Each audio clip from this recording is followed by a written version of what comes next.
జగన్మోహన్ రెడ్డి హయాంలో రాయచోటి నియోజకవర్గంలో ఎలాంటి అభివృద్ధి పనులు జరిగాయో చెప్పాలని మంత్రి రామ్ ప్రసాద్ రెడ్డి ప్రశ్నించారు. తాను ఎలాంటి చర్చకైనా సిద్ధంగా ఉన్నారని మాజీ ఎమ్మెల్యే గండికోట శ్రీకాంత్ రెడ్డికి మంత్రి రామ్ ప్రసాద్ రెడ్డి సవాల్ విసిరారు. అన్నమయ్య జిల్లా దేవలంపల్లిలో జరిగిన టీడీపీ కార్యకర్తల సమావేశానికి రవాణా శాఖ మంత్రి రామ్ ప్రసాద్ రెడ్డి ముఖ్య అతిథిగా హాజరయ్యారు.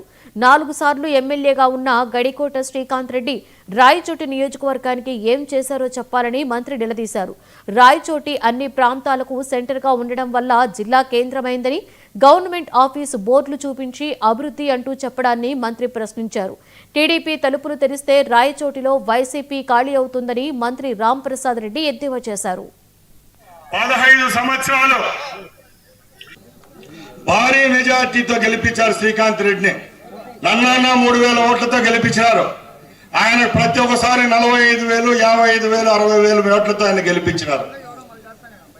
ఫస్ట్ 10 సంవత్సరాలు ఆయా పార్టీ లేదు, మన పార్టీ లేదనా, మన పార్టీ లేదు.